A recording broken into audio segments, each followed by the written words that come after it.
Okay. When I trust you, I know I'll be okay. There's no shame. I try to cover up with these, but there's no shame. No pain. Cannot wait to be with you where there's no pain. So till then, I'ma have faith. Living for tomorrow, celebrating my today. Hey. Hi guys.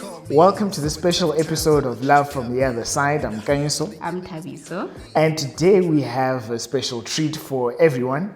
This is the first ever, world first, inaugural ever interview episode of Love from the Other Side. You see, we're bringing you guys new content. You know? Yes. And today the couple that we have brought to you to interview, they are movers and they're shakers. You know? These are not just ordinary people. Nix. No. We should. No. Yes.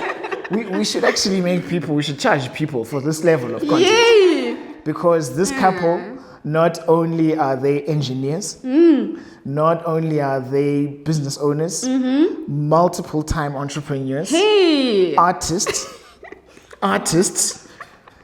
album producing artists, they are also content creators and YouTubers. Yeah. So today we've got people who are everything.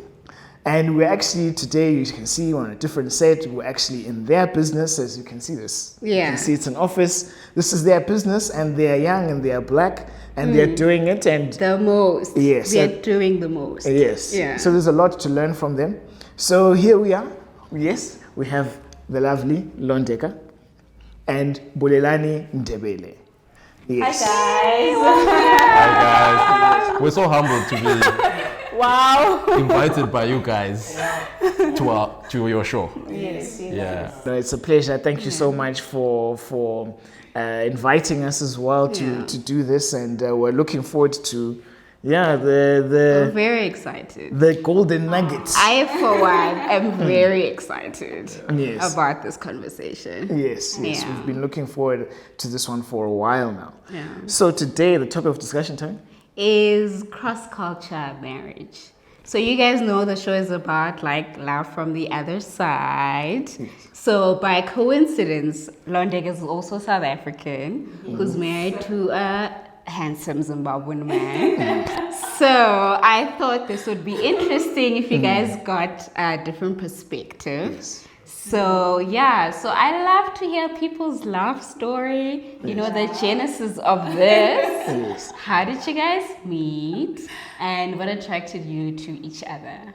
They always say ladies first. Yeah? Well, there's a saying that a good woman comes from the Lord and a good husband comes from Bulawayo. That's the one. Can't say anymore. Yes, so that is a secret to happiness. That's a secret to a happy marriage. Just get a guy from Bulawayo. No lies detected, guys. No lies. Wow. Yeah, man. So Bulelani and I, we've been together for about 8 years. Wow. So he can count better here. Probably about 8 years. Yeah. And we met in university. We were studying together. We were actually in the same class, right? Okay. Yes, so he approached me one day. I was walking from campus going home. And then he says to me, oh, hi, how are you? And I'm like, oh, hi. And in my head, I'm like, weirdo. But I was weird. And then he's was. like, I'm actually in your class. I don't know if you've noticed, you know. And I'm actually, we were attending the Student Christian Fellowship on campus. And then he says, I'm actually in the worship team as well. Okay. And then he thought I was in the worship team for some strange reason. No, it was a pickup line. Was it right? I was about to ask if it was a lie. I'm a worship team. Bazio. Nah, guys, it was a pickup line. That's the truth. Caught out 8 years later. And then I say to him, oh, there's no way I'm in the worship team, you know? And then he was asking me what time practice was. So I was like, I have no idea. So that was the first time I ever met him. Well, he had met me before and stuff. Yeah, so he likes to say the rest is the future. So, So the rest is not history, the rest is the future. This is where we are, literally. So it's so interesting that she's got her own idea of how we met. But you know, like with guys, like I knew her. I nearly said I knew her before she was formed in a mother's womb. But like I knew her literally before she noticed me. Because you know you're a guy, you know. So like. No, actually, she has her version and you have the real version. You know what I mean? I like that one. I've got the OG version. Yeah, so I saw her from afar, literally a year earlier. So I've been pushing guys. So this is encouragement for guys out there. For like a year, you know, like a cheetah from afar. Stalking me. Watching for the perfect opportunity. So yeah, I met her like literally, she doesn't actually remember that conversation because at that point she had noticed me. And no hard feelings, but I had noticed her at that time. So she was doing a tart in class and she needed just like some help with a couple of things. And then we chatted through and I'm like, oh wow, you know, we had a long conversation, which she doesn't remember by the way. But that was the day I kind of like noticed her. You know, that was the first time I kind of like developed feelings for her. And I was like, you know what? Hey, for a stranger, you know? that's so weird. So for me, and then the thing is, the interesting thing is that she started popping up in every part of my life. Like I was like, okay, after the tart, remember the tart wasn't like for the rest of the class. So it was like different classes.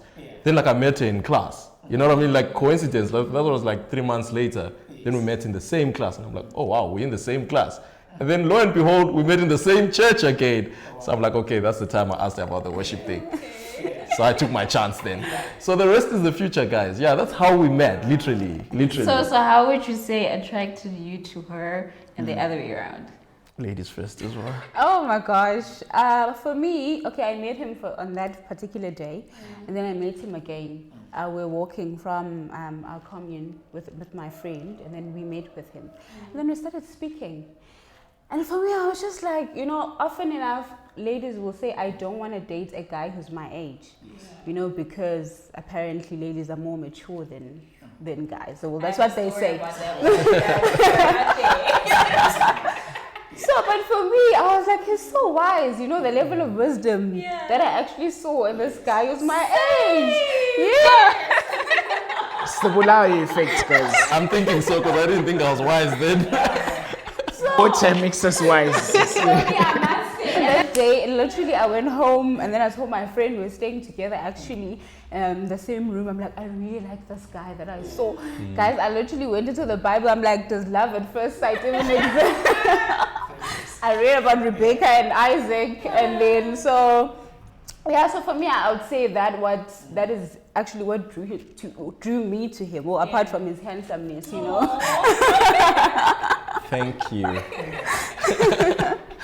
Yeah. And it's funny you're saying that because when I asked Tavi out, we found out accidentally that she was 1 year older than me. Yeah. So and after, I wanted to run. Oh, she wanted to run. After I heard that. And I was like, where are you going?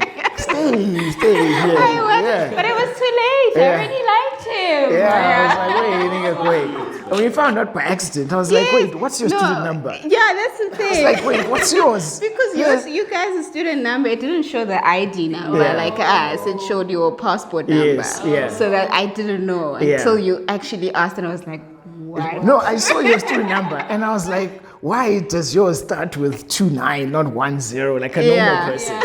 And wow, that was interesting. So this whole thing, age, it's just a myth, really. You know, That's true. So for me, you want the OG version, I guess. Wow. I'm catching on to that one. I'm keeping that one, like it's legit. But like for me, apart from like the wisdom side of things, right? Because she was very wise, literally when I met her. Was I wise when you met me? Not that anything has changed, right? Not that anything, it's actually grown. But for me, when I actually met her, the beauty guys. I'm a guy, so I don't want to try and spiritualize it, you know? And I can say, Thank you guys. She was a queen for me, you know, from afar. So literally when I started speaking to her as well, then I started to realize, you know what, even beyond the beauty, there's a lot more in her. even in terms of like understanding, like, you know, when you get someone, like when you get each other, for me, that was the thing, most important thing for me, guys, you know, because we like used to get each other at like different levels. And some of those things, we're actually seeing it in our relationship as our relationship grows, because we used to get each other. At that point, I'll give you like a funny story. I used to be this like maybe weird guy on campus who walked around selling food and all that. And that didn't embarrass her. So I found that very cute. You know what I mean? Like, I found that very interesting that she literally would, maybe I would use the word, be around me even though I'm doing that. So that already like gave me like qualities of the lady that she would be. You know what I mean? So in hustle mode, she was there.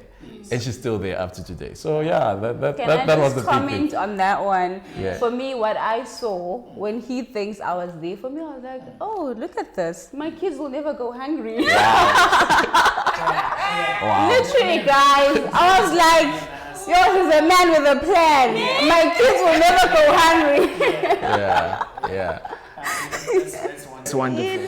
That's wonderful. Especially in today's context, to see a couple where you're willing to be in the hustle with him and to persevere. Because sometimes these days people want the finished article. Yes. They want like the microwavable gent. You know. 2 minutes and then his Range Rover and you're done. Yeah. You know, so for that quality to be the one that you're looking for, that's really something special. But before we get into that, because we're gonna get more into the business, they wanted to find out more about the business stuff as well, and the albums and all that.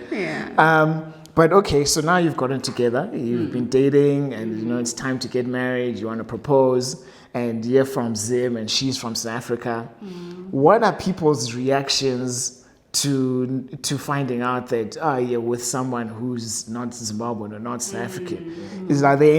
Did you get any reaction? Did you hear anything weird, or like it was just smooth? Ladies first. I will start with my reaction, guys. I didn't know he was from Zim. Okay. Yes, Really? I didn't know. Wait, at what point did you find out? At a point where I was doing, so we met, we would hang out, he would walk me home and stuff. I wasn't too sure of the time frame, but I was also doing French as like an extra class. And then so I tell my friend, oh, this guy actually did French in school. And then my friend says, What is it about French? Bonjour, comment ça va? Quel âge as-tu? It's the love language. It's the language of love. Yeah. So my friend says, no man, wait a minute. There's no way a South African would know French. No offense to my South African brothers. And then I ask him, so where are you from? He says Bulelani. You know Bulelani sounds like it's Zulu and stuff. And then he says Zimbabwe. And I'm just like, oh my God. Wait, did she go, oh my gosh, like in his face? Or Well, not in his face, but it was just like, what did I just get myself into? And unfortunately, it was, well, I would say unfortunately, it was sort of like too late in the process. You know, I liked him a lot. So the fact that he was from a different country now didn't really, you know, matter that much. But I was the first person to react to the fact that it's from Zim. And then in terms of everyone else, I would say my family, which are the most important people. He was well received. My family, they're very much open-minded, so we just never had issues. Obviously, it's just the people that you meet on the streets that have got their own opinions. But family-wise, I mean, they're good. Yeah, they're good. Yeah. And you bring a South African girl home. Yeah, man. So obviously, like for me, it wasn't a surprise for me because I was studying in South Africa, so I knew she was South African. I knew she was Zulu. I mean, obviously from her surname. The thing with us guys, who was Zim guys from Bulawayo, I'm sure you also face the same thing. The surnames are kind of like similar to like South African, so it's harder for you to kind of like until we actually divulge that part. But for her, I already knew, you know what I mean? So I knew that I was getting myself into like the South African women type of situation, you know? But like, I'll be honest, and I'm gonna get into like some controversy here, you know? Like back home, there's this whole thing about getting married, obviously to not just a South African woman, but like a woman that is outside Zimbabwe or outside Bulawayo, right? It's always taken as are you gonna ever come back home type thing, you know what I mean? So I think that other than that, because I come from a Christian home, there was nothing more, because it's more like you marry whoever you want to marry type thing. But the biggest thing and I've always seen with I'm sure you can attest to that, with a lot of families in Bulawayo, it's like, I hope my son doesn't get married and stay over there. You know, they must also visit, you know what I mean? Because those are some of the things I think that are kind of scary for parents, or kind of scary for like older people.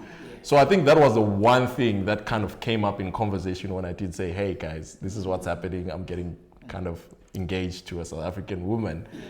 But other than that, it was kind of, it moved really well, you know, it flowed really well. They have, you know, kind of realized that she is similar to any other girl that they could have ever had, or any other daughter that they could have ever had. Even better, I mean. I was about to say even way better.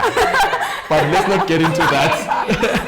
let's not get into that. Sure. No, that's life, because I didn't know that Zimbabweans had, some Zimbabweans rather, had a reaction to, until I was living in Zim as an adult, which is a different experience. Yeah, you can live there until you're 18, but when you come back as an adult, it's like, oh.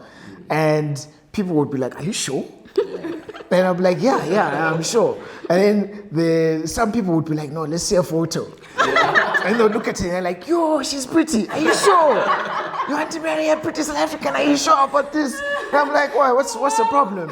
And they're like, And then until there was this one Dimamzo at work. I mean, she's not even a Dimamzo. She was old, much older lady who was respected.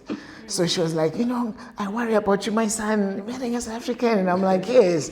And she's like, okay, show me a photo. Then she looks. I don't know how. If you can look into my eyes. It seems to be a thing. And see, yeah. That, sorry to digress, whilst you're talking about that, like for me, it's more like, you know, the outward appearance, whether South African or American girl or whichever girl. The very fact of thinking that you can look at someone or stereotype them, I honestly believe is wrong. You know, because there's so many qualities in an American woman, in a South African. In actual fact, we should not even be calling them that. We should be calling them a woman. And that's it. You know, that's for me. You shouldn't be looking at me as the Zimbabwean guy. It's a guy. And then you look for the qualities after that. Sorry to cut you. I'm pretty sure your wife looks at you. Like you never go, oh, my Zimbabwean husband. You just go, my husband. Yeah. And that's it. Yeah, exactly. Yeah. I remember this lady, and then so she looked at it, and she had a hard look.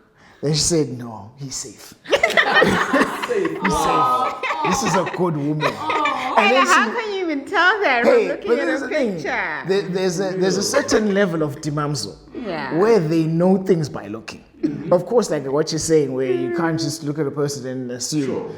But these people, they can do gene tests. These ones do genealogy tests. And pregnancy tests. From tests. Just looking. Yeah, just by looking. They can just be like, yeah, 5 months. She's that sort of Dimamzo. Yeah, so she told everyone in the office that, no, listen, he's got a good wife. And just by looking at it, he said, no, I can just see. She has her spirit. I can feel that she's a good. And I was like, I've been telling you, you know. Yeah. And I know for Tavi as well, people used to ask you that, oh, it's for the money, né? Yes. Yeah. They used to be, oh, so you are with the Zimbabwean because, you know, does he have money? I'm like, that time we met in school. What money? We're all students, you know?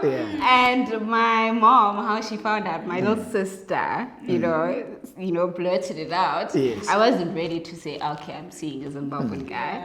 But we're back at her home, back in Freiburg, and my sister was like, yeah, by the way, have you seen a Zimbabwean guy? I was just like, why did you have to say it like that? And my mom was just, at first she was very shocked. She was like, Mamiki. She calls me Mamiki. She's I don't know if I should say this. And she'll forgive me, it's not that bad. She was like, people are running away from Zimbabwe. You're going to. Yes, yeah, no. But now she loves him. Yes. He's the best. Like even if, sorry to say this to my sister, but even when she gets married, he'll still be the favorite Mkwenyan. But I certainly hope so. I like to keep my title. I'm sure you will. Yeah. But most people were okay. It's just here and there, like you said. Yeah, I'm like, yeah. you know, what if he has a family back then, and you know, Yeah. you go Yeah. back to Zim and your wife Oh, number there's all sorts of two. stories. Yeah, that as well for us, you know, in South Africa, the fact that, well, Zimbabwean guys or guys from any other African country, they usually have other wives. Yeah. Yes. So there's that perception that, are you sure you're the only one, you know? Guys, disclaimer, let's stop being naughty. Aye, come on, guys. It's just a simple thing. Yeah. Don't. Yeah, exactly. Don't be both. Don't be both. Just choose one. Simple. Yeah. No. That's wonderful. So Yeah. since we are about love from the other side and different dynamics, we want to find out from you. Now that you are married, what are the unique experiences and the unique points of Lessons, view that you're bringing from your individual countries that has been of benefit to your marriage and to your business? We will start off with marriage, then we'll move on to business. Yeah. I think he should start because he thinks his country has the best principles and it's the best. And they've got good morals, and so what are you bringing? Okay, I will say mine. Yeah. I found that Zimbabweans are, I guess, due to circumstance, they've had to like go all over the world. Yeah. But they're not afraid to leave their comfort zones where they grew up and go see other greener pastures and like make something for themselves. I noticed that our people, well, maybe where I grew up, people don't leave. They just grow up there, they go to school there, they get married there, they have kids there, and they don't go anywhere. And what I appreciate about Zimbabweans is like they're just all over. Like my sister-in-law keeps saying, wherever you go, you can find a Zimbabwean and you can find a community there. So that's the one thing, the one lesson I've learned from them. They're not afraid to like venture Don't out be afraid to. elsewhere and like get out of your comfort zone. And just to share about that, so I always have like this story, since we're talking about the unique aspects as well. For me, that aspect, I think it resonates also in our marriage. Yes. I don't know about you guys as well. And it's not like something that you're acting out, it's because that's how we grew up. For an example, I can't comment obviously for the South African side because I didn't live here. But back at home, when I was like 16, and I'm sure you remember, we used to go on tours away from home for like sports, you know what I mean? They would encourage a lot of that, like outward activities. To the point that when I was 17, I actually left home, went to like, there's another city called Harare, alone. Like I was 17, guys, you know? Like when I think about it at times, I'm like, but what, like where was I? You know what I mean? But like, the thing is, it was so normal, every other child would do that. So it wasn't out of the norm to actually pack your bags, go to another city, you know what I mean? And look for like better sports opportunity, better that, you know? And it was something that parents kind of encourage, you know, to say, look for greener pastures, you know what I mean? Look for not just greener pastures only, but look for some other things that if you are doing something that can help you to get to the next level. So that as well translates to our marriage and how we interact, you know, because it's like when we hit a comfort zone in our marriage, I'm the first one to pick up my head to say, hey, we need to hit the nomadic situation here. Sometimes I do not agree, I must say. Sure. It's too extreme in other instances. Yeah. But I definitely do share the same sentiments, you know, in terms of them being out there and adventurous and willing to try out new things, and if it's not working here, let's go there and do this. So for me, as always, I grew up in Pietermaritzburg, and then Durban is only 80 kilometers away, but there was a lot of people who would say, I've never been to the beach. Yes, like grown-ups. And I'm just like, it's only a taxi. The last time I checked, the taxi was 55 Rand from Pietermaritzburg to Durban. I mean, you can always go see the sea, but you know, it just it just never happened. So I would definitely agree with that one. Sure. Yeah, I've seen that one. Tabby's mentioned that one more than once. Yeah, of just preferring to be here. And then me, I'm just like, no, let's go. Let's go. Yeah. Without planning it. Let's go. Yeah. I remember when I was sent to varsity, my parents just took me to the airport. They gave me an envelope with cash. They said, you'll holla. And I had nowhere to stay. I didn't have res. I had it was just like, we'll see you. He will see you. Yeah, and I always I'm always proud of people who are able to do that and leave and then get where they're going, and then you bump into them 10 years later and he's not got a car and a house, and it's like, oh wow, and so some of the lovely things that we like to see. Yeah. And I mean, I will defend South Africans in that we're starting to see that sort of culture coming in. We're at the beginning stages, because now we have like Trevor Noah and the Major League is now in the UK, and they don't look like they want to come back. They're eating pound. So we're at the beginning stages, even in South Africa, where their talent is not just going to be localized, but they're prepared to move around the world and to, you know, because it is nice to, every now and again, there's always a Zimbabwean who pops up somewhere. They're like, F1, oh, we've got one. Oh, medication, oh yeah, we've got one. Oh, you know. Yeah. So it is nice, and it's one of those things I have seen that we're able to do. You know, are there any other dynamics from from experiences that you think have been of benefit in business, for instance? I would say for me is what he mentioned earlier, the fact that, you know, I saw someone who's not afraid to get his hands dirty, you know. And I always say to him, I come from a community where, you know, right now I have a job, but if I were to start selling something, people would suddenly think, oh, I guess things are not going well for her, you know. So I always tell her, for us, it's like, look down upon. I'm like, what are you doing? Yeah, you know, you can't just you can't just stand on the side of the road and sell. I mean, even if I did that and then I saw my friends, I would hide because it's just something that's embarrassing. So for me, I also loved that, you know, about, I would say, the culture of Zimbabweans, you know. The fact that they're not afraid to start from anywhere, to do whatever it takes, you know, to actually earn a living, to earn an income for their families. So for me, I really do admire that, you know, that they don't just wait for an office job and then, you know, but you are able to. And for me, I've adopted a lot of that as well in my life, you know, just to say, hey, let's go for it, you know. And just as a testimony to add on what she's actually said, there was a time, like, I'll share this story, and I saw it with her, and I was like super proud of her. Like, you know, when you have those like super proud moments as a husband, you're like, yo, what happened? I'm super proud of you, you know? I don't know the story. Like, but basically, we were selling, well, you know it, you've shared it a couple of times. Like, you're selling stuff and you're selling food, and she had like an engineering degree at that time and all that. And then this guy walks up to her.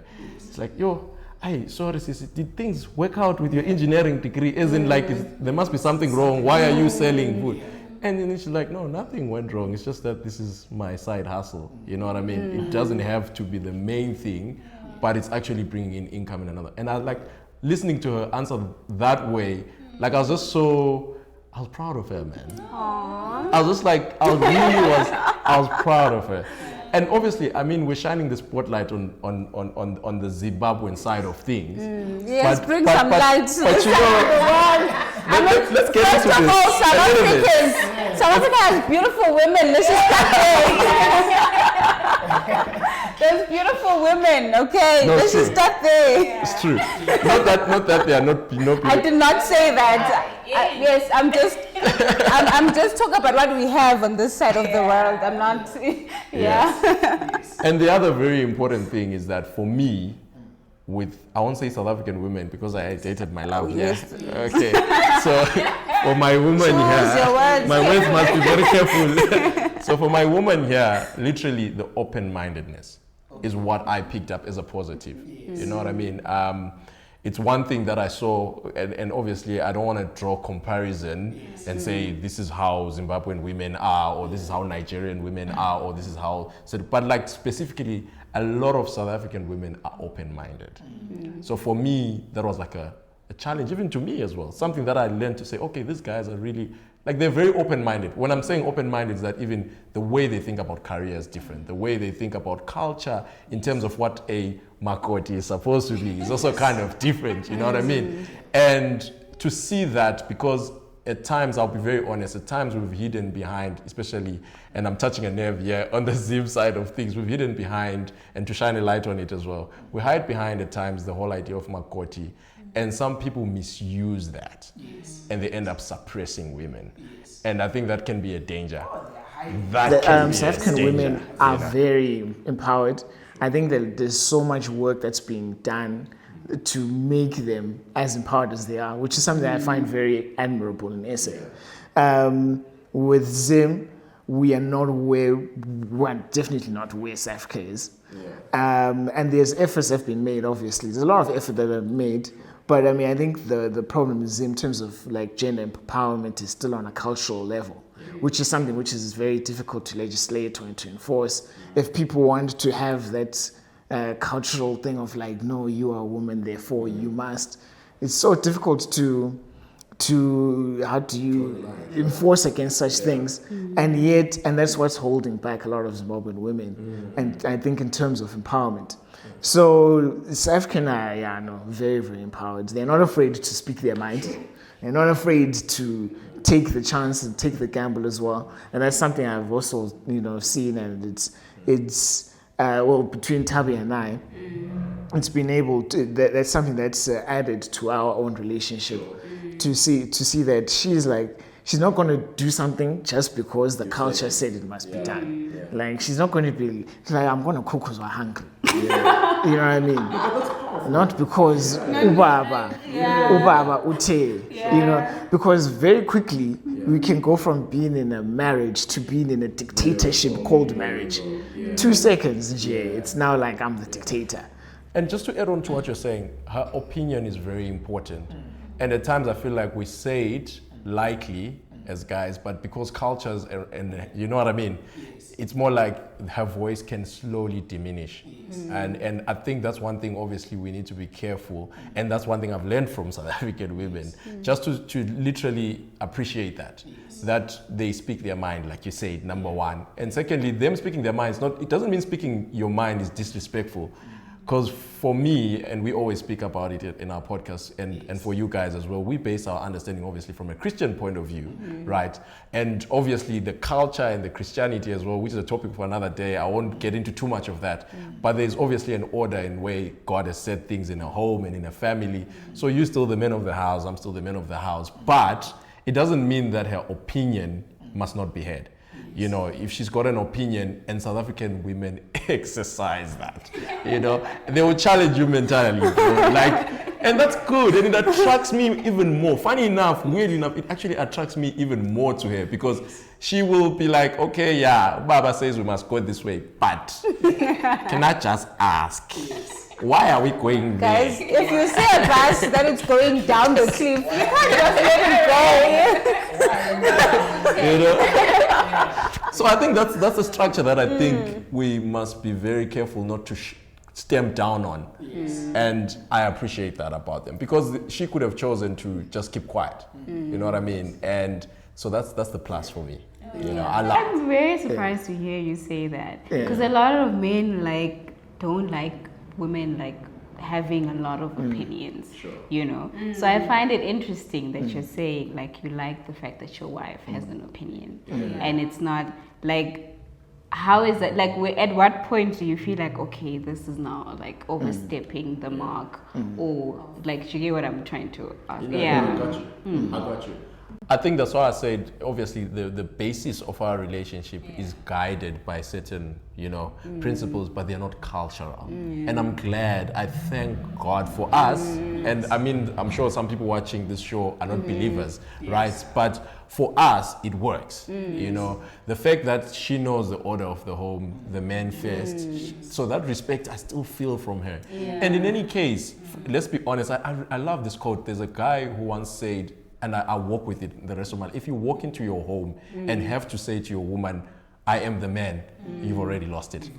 She must know you're the man without you actually saying it. So in as much as she's arguing with me, because at times I think that's where we can become very petty as guys. She's arguing with me, it's not the fact that she doesn't respect me. It's actually her voicing out her opinion. But at the end of the day, she respects that I've already spoken to her about what. So that's how we look at it. And for me, I would say as well, communication, like what you asked in terms of where do we draw the line to say, hey, I think communication is very important. When he's gonna say, I don't like the tone that you used, that type of I always say that. It's not what you said, it's how you say it. It's how I said it. You know how long it took, how many months of grief it took for me to learn the difference between tone and... Because for me, the point is the point is the point is the point. Like For me, tone is tone is tone. Tone is everything. Yes. So for him, it's more like now a matter of the tone that you use, you know. And then for me as well, I'm just like the reaction I got when I said this and that. So it's just a matter of that communication and working on such things. Yeah. And then going back to the point of us being vocal, I think because they give us the platform, for me, that's what I've seen, right? For me, I feel like they let us be, or he lets me be. So I really appreciate that. As you said, Ngao Wuti, some men feel like, no, you can't talk back at me, you know, because I won't say they're oppressing their women, but it's more of it's my way or the highway. So for me, I never get that. Hence, I'm free to actually express my opinions, my views, and you know, I always say I love playing for this team, you know, because for me, it feels like a team at the end of the day. And you know, if anything happens and I'm like, dude, this is a team, hey, so we can't do anything to actually jeopardize this team and everything. So I really love that, You gotta stop us, so carry on. No, that's perfectly fine. I think that is almost actually in terms of time. That's actually funny enough. All the time that we have, we're probably gonna have to do this again. Yes, because there's so much.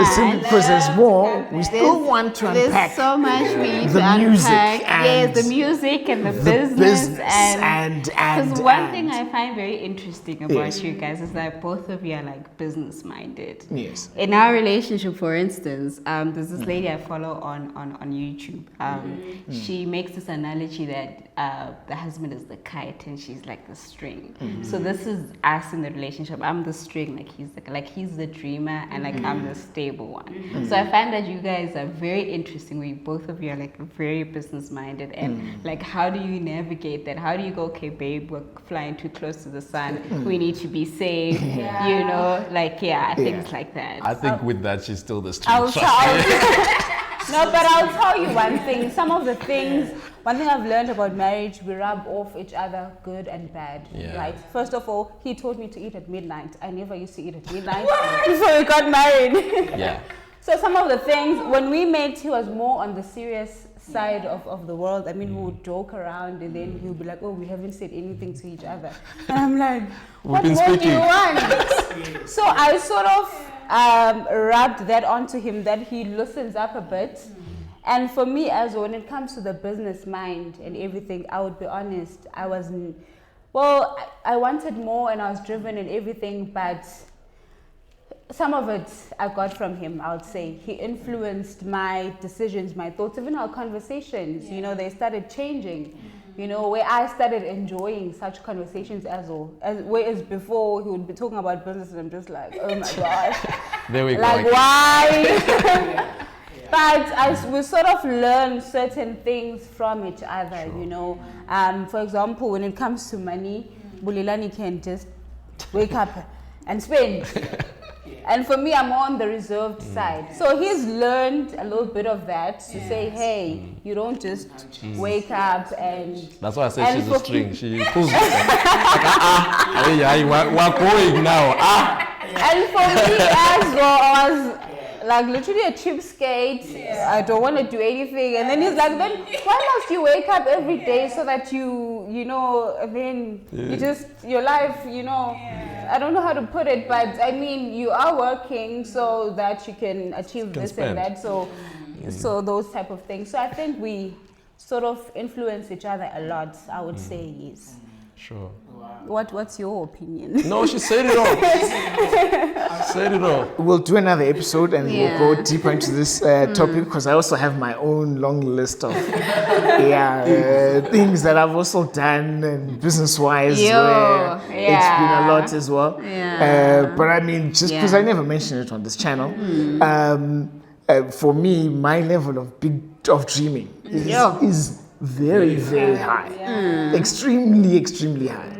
So very early in our relationship, Tabi would used to just look at me like, what's this guy even on about? Like, but you know what? It's what attracted me to him. I was just like, And then at first, then later you realize that he's actually not joking. Yeah. He's really not playing. Like when I say But that. I never really thought you were joking. I'll be like, no, I haven't made it until I've reached billion. And then she'll be she's like, with a B. billion, which currency? And I'll be like, US, there's no point in being a rand billionaire, you're a billionaire. Yeah.